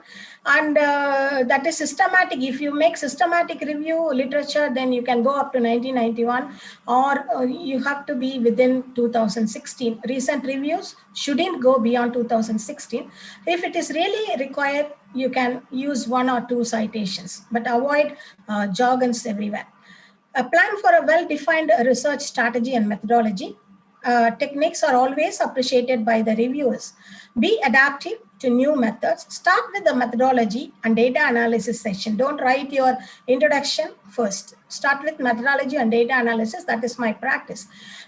Then do your conclusion, implications, and limitations, and finally write your abstract and introduction. And this conclusion and abstract shouldn't be the same, and do not cite in this abstract. And use diagrams with high resolution. If your paper is rejected, don't get upset. Sincerely work on the reviews commented for rejection. Don't be very stubborn in presenting the same paper to the same journal again and again. And use RStudio presently for your statistical part. Of course, SPSS package is there, but I do this RStudio. It's very useful. This diagram shows the enrollment of PhD in 10 major disciplines of various universities in India between the academic year 2010-2011 and 2017 and 2018. Department of Education occupies 8th position in the list, and only 5% of the enrollment happened in the Department of Education in these 8 years. Teachers of other disciplines can check your status in the pie diagram. In the professional development, research activities are the need of the hour, my dear friends. I agree. We have lots and loads of work pressure. We are burdened with official and personal responsibilities, but we have to be adaptive and fit to the changes happening around us. We have to be augmented with all required skills. If we don't find our place in the competitive world, we will be outdated and we will be rejected. Cheer up, always cheer up and raise up, guys. You have to raise up. You have potentiality. As I come to the end of my session, as usual, I would like to tell you a small story. It is a fish story, not an eagle story. This is a fish story. In Japan, there is one tasty fish called shrimp green fin tuna, which is very, very popular. As this fish is extremely high in taste and have great demands, fishermen used to transport this fish from one place to other where there are high demands for this fish. In a particular time, this fish was exported to a place of distance in a ship. Customers paid highest rates and purchased it. But to the fish liker's disappointment, the fish was not very tasty as expected. The customers paid high rates and they made a huge complaint about this taste. And the Japanese fishermen, as they are very good in technology, decided to transfer the fish alive the next time. So they brought big containers with water and let this chum tuna alive inside and guaranteed for its best taste this time, because all fish came alive this time, so they guaranteed for its taste. Now the customers paid expensive rates again and brought this fish. Oh, what happened? This time also the taste is very poor. People were very disappointed this time also. The fishermen were much worried about it. The third time, the fishermen put the same seawater where this chum tuna lives. First time they put some other water, and this time they put the same seawater where this chum tuna lives and transported it alive. Now they have very high hopes. They guarantee that this time the attempt didn't be failed. Unexpectedly, this time also the expected taste was not there. Now the fishermen were really very upset and they were in a danger losing their business. They really didn't know what to do and they traveled a long way every time to make a good business. At this point, one experienced fisherman came with an idea. There is one particular variety of fish, a predator fish, always eat this chum tuna. The old man advised the exporters to put one predator fish in every container and transport this time. The exporters were confused, but they have no other options. So they followed the old man's advice. They put the predator fish in every container and exported this time. Wow, what happened? What a magic happened this time. The fish is extremely tasty this time than usual, and the customers were very, very happy and satisfied. Okay, what happened this time? Previously, the fish was very lazy in the container, enjoyed the easy way of life and safe swimming and easy food inside the container. But now there is a life threat inside the container and the fish has to escape from the predator fish every time. In the act of escaping from the predator and to safeguard its own life, all the fish actively swim and swim and swim always. And due to this brisk swimming, their muscles got strengthened and they had a better blood circulation. All the fish were very active till they reached the destination, and it was the secret of its taste. Yes, my dear participants, we too need predators fish in our life, attackers in our working place. The motivator may be your department head. I'm sorry, I'm not telling them as a hard persons. They are really motivators, and your principal, your headmaster, or an appraisal for a promotion, as it is clearly mentioned in the NAP 2020 for a promotion or increment. You thank the predators in your container. Wherever you are, thank your predators in your container. They are the motivating factors for your life lift up and the secret of your success. I request all the participants to use your headsets. I'm going to play a short video for you.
Yes, India has the most students number in the world. You, the school teachers and college teachers, control the entire education system of India. The future leaders are in your classroom. India's destiny is in your classroom. Come on, raise up. Be augmented with all required skills needed for this present world, the present and the future generation.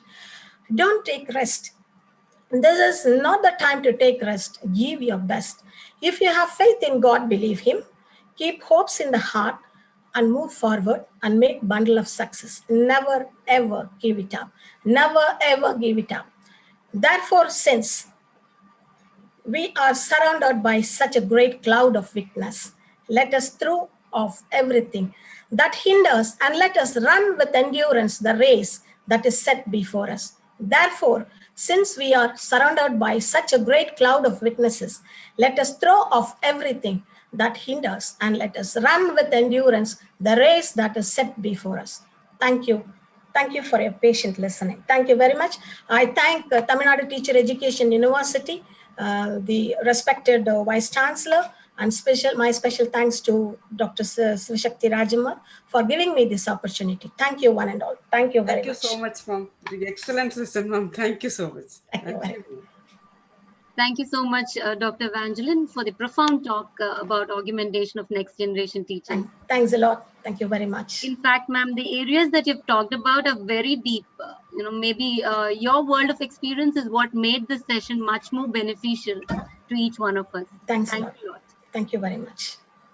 Just a quick reminder to the audience that if you have any questions, please use hand raise option in Zoom and Dr. Shivashakti will add you Yes, as ma'am. Yes, panelist. ma'am. I also request audience to keep their video on while they ask their question to make it more interactive. Before we proceed further to the questions, let's quickly invite Ms. Dharanya to give her valuable feedback on the session. Over to you, Dharanya.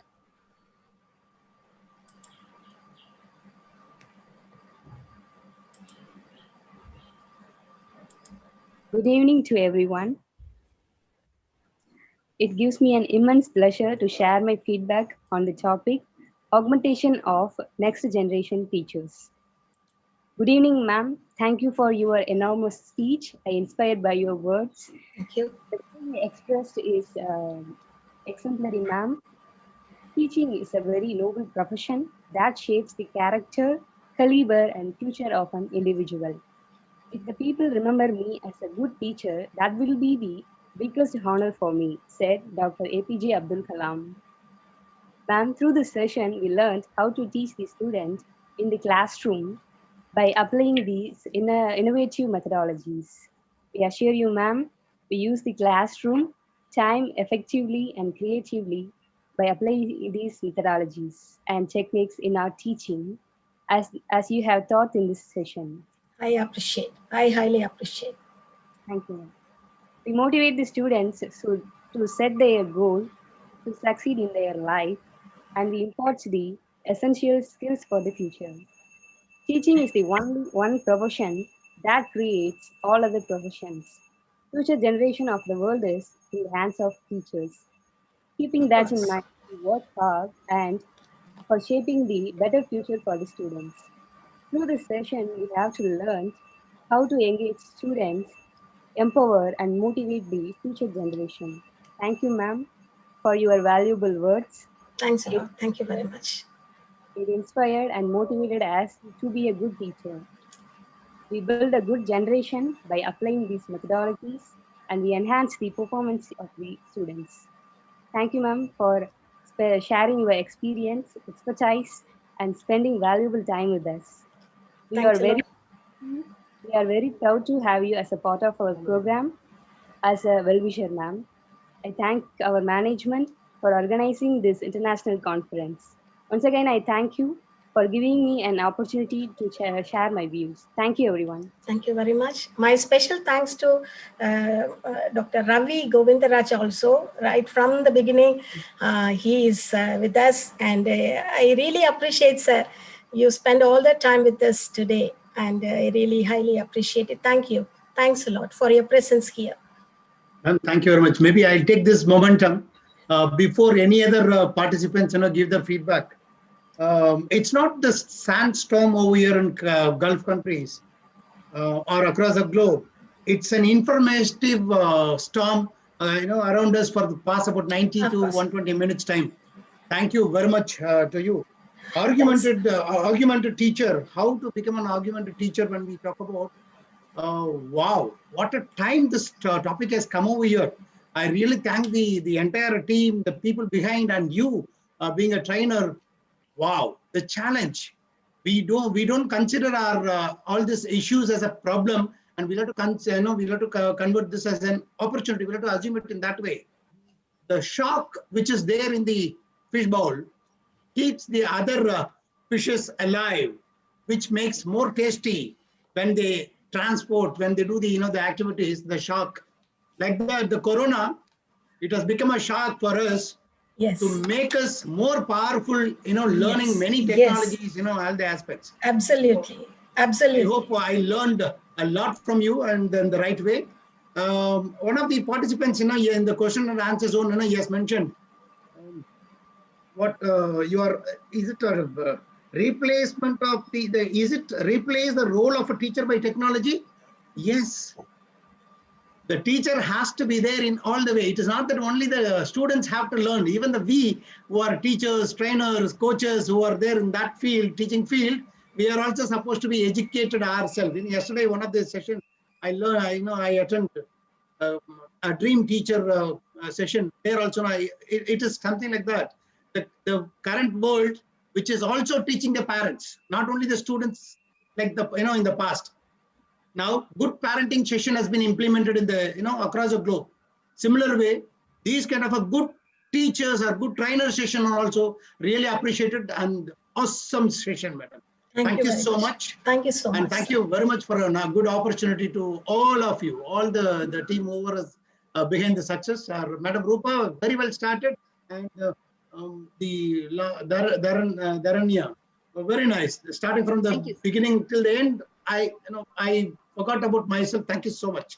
Wonderful presentation. Thank you very much. Thanks a lot. Thank you. Beautiful words. We appreciate it. Thank you.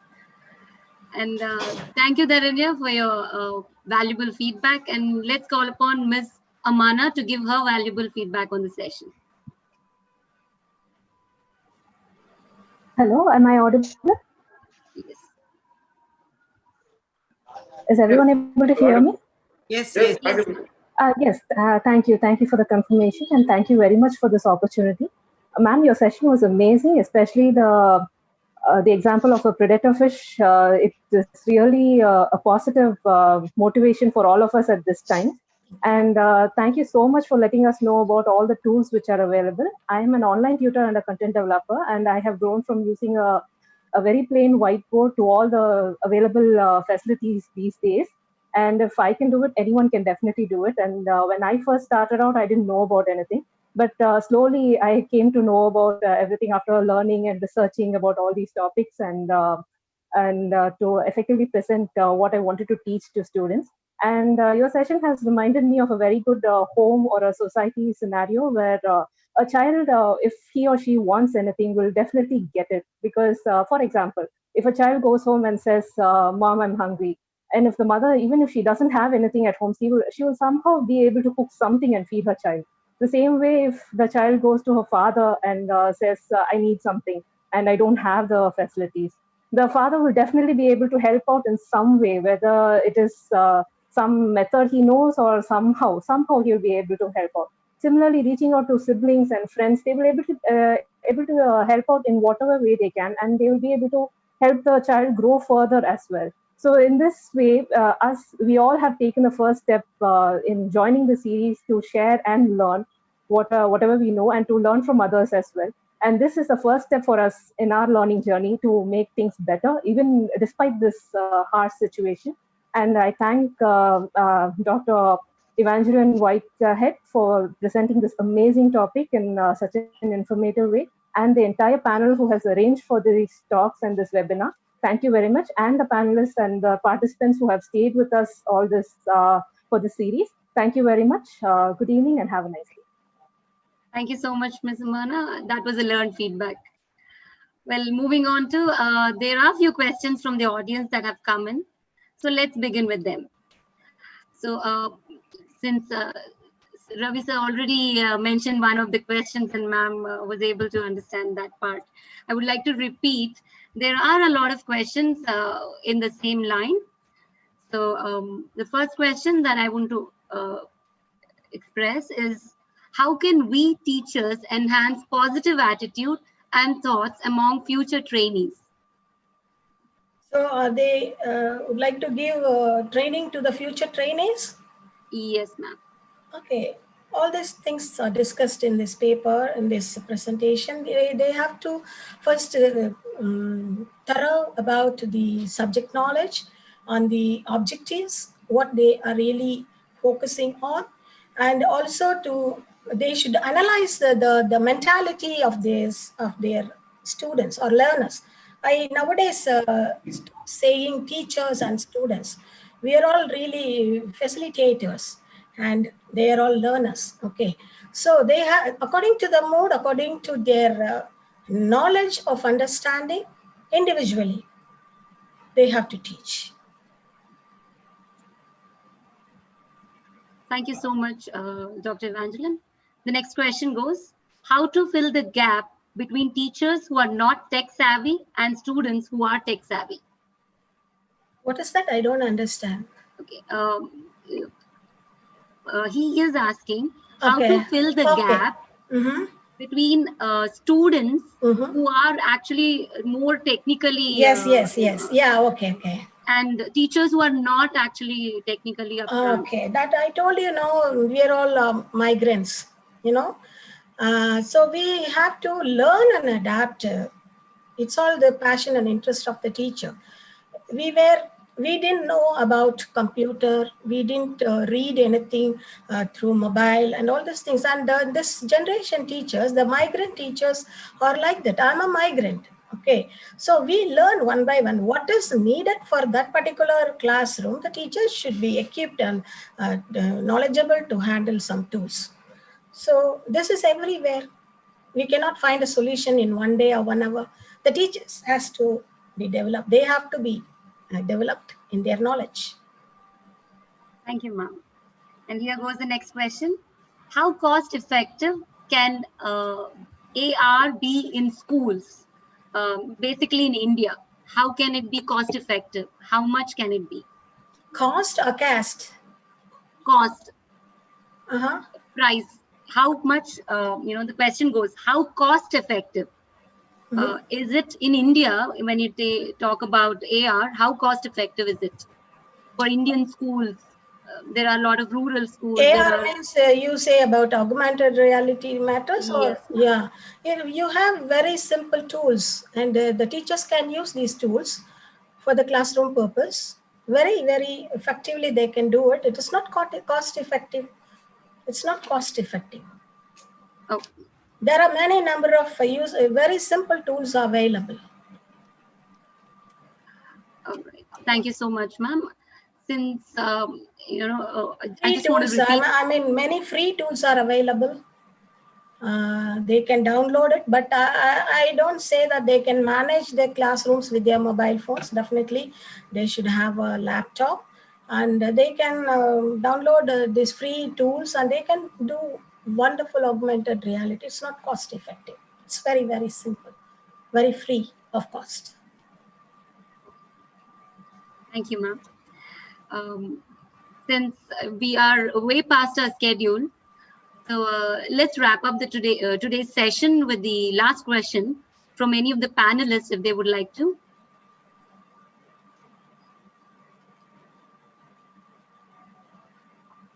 All right, ma'am, I would go ahead and proceed with the last question for you.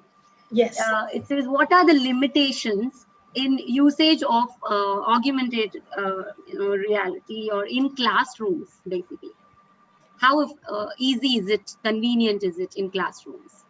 So many new mobiles are inbuilt with this augmented effect. Okay, you can simply switch on and you might have seen in many YouTube videos, some teachers brought the space and they brought elephants, and for kids it's really very good to have some kind of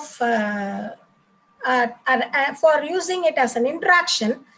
They can use it in higher classes. It is very useful. Yeah. First day only inauguration was Sunday. So first day only time will change. I asked our VC and consult him. Suppose VC will come, so Shakti ma'am, convenient. your audio is on, ma'am. Only we will fix, ma'am. And second, Ma'am, onwards 4:30 to 4:30 p.m. to. All right, ma'am. Thank you so much for the answering all the questions. And now that it's been quite past the time, I would like to call upon Ms. Bhagavati to propose the vote of thanks right now to Dr. Evangeline and the others. Good evening, one and all present here. Gratitude is not only the greatest of virtues, but the parents of all others. On behalf of our St. Charles College of Education, it gives me an immense pleasure to deliver the vote of thanks on this wonderful session. It is our proud privilege to have such an eminent personality among us a resource person. We would like to express our heartfelt gratitude to our most respectable resource person, Dr. Evangeline Whitehead, Associate Professor, Department of English Language, Princess Noor bin Abdul Rahman University, Riyadh, Saudi Arabia. Your session was very interesting, ma'am. Thank you very much for your generosity in your sharing your knowledge and empowering each of us. Thank you for giving awareness on national education policy and taught us how to manage our skills in the classroom. Thank you once again, ma'am. Gratitude is the fairest blossom which springs from the soul. We extend my heartfelt gratitude to our chief patron, Panjanadam, Vice Chancellor, TNTU Chennai, for his great support, and the patron, Reverend Sister Amelie Anbarasi, Provincial EP Chennai, and founder of St. Charles College of Education, Madurai, and Mr. Pradeep Antony, co-founder and CEO, who have blessed us with their presence. Thank you, ma'am. Thank you, sir. We thank you from the bottom of our heart. Our co-patrons, Professor Balakrishnan, Registrar, TNTU, Chennai. Reverend Sister Sabina Jose, Secretary, St. Charles College of Education, and Leo Fernandez, co-founder and CEO. Talentees, India. Without your presence, this conference would not be possible. Thank you, sir. Thank you, ma'am. Giving thanks for a little and you will find a lot. We are grateful to our conveners, Govindan, Dean of Faculty, Controller of Examination, TNTU, Chennai, and Reverend Sister Mary Catherine, Student Counselor, SCCE, Madurai, and Ms. Ramona Vishwanathan, Director, Talentees, India, for making this webinar grand success. We much obliged to our organizing secretaries, Dr. Shivashakti Rajamal, Assistant Professor, Department of Educational Psychology, TNTU. Thank you so much, ma'am, for your unflinching love and support. Dr. Vayadurai, Principal of St. Charles College of Education, Madurai, and Ms. Ain Talentees, India. Thank you for the grand success of the conference. Giving is an expression of gratitude for our blessings. Thanks a million to the member of TNTU, SCCE, and Talentees for their collaboration for the international online conference. I would like to thank all the participants for overwhelming support to make this conference a grand success. Once again, thank you one and all. Thank you so much, Ms. Bhagavati. Very well spoken. And of course, something must end for something to begin. Therefore, before we call it a day, let me quickly give you a reminder about tomorrow's schedule. Well, tomorrow we have again at 4:30. Tomorrow's session will be on the topic NEO Enhanced Learning Trajectory for Teachers by Reverend Father Jefferson Suresh from Sri Lanka, starting at 4:30 p.m. And please don't miss it. That's going to be a wonderful session as well. Thank you once again for joining us this evening. And this is Rupa Togru signing off. Thank you, Ruba ma'am. Thank you so much. Thank you, Dharanya. Thank you, Dr. Evangeline ma'am. Thank you so Thank much. you very much. Thanks Mrs. a lot. Sabina sister, thank you so much. Sister Catherine, thank you so much. Dr. Ravi Govindaraj, thank you so much. Thank you, ma'am. Thank you, sir. Romana madam, thank you so much. Thank Dr. you. Vayaduri sir, thank you so much. Thank you all the participants. Thank you very much. Thank you, Thank you ma'am. very much. Thank you Dr. once again. Evangeline, it was a wonderful session. Thank you very much, ma'am. Thank you very much. Thank you, sister. We are Thanks a happy lot. to have you. It was a really amazing one. My pleasure too, sister. My pleasure too. The PPT is very informative, ma'am. I learned some lot of things from you. Thanks a lot, sir. Thank you Thank very much. Bhagavati Ammal, thank you so much. You also, thank you. Thank you, ma'am. Thank you, ma'am. For the example of predator fish, it is a very reflective information for all the teachers. Thank you, ma'am. Thank you very much, sister. Thanks a lot. Once again, thank you all the panelists and participants. Thank you so much. Thank you very much. Thank you. Thank you. Sister, shall I wind up the session? Yes, ma'am. Thank you. Thank you, ma'am.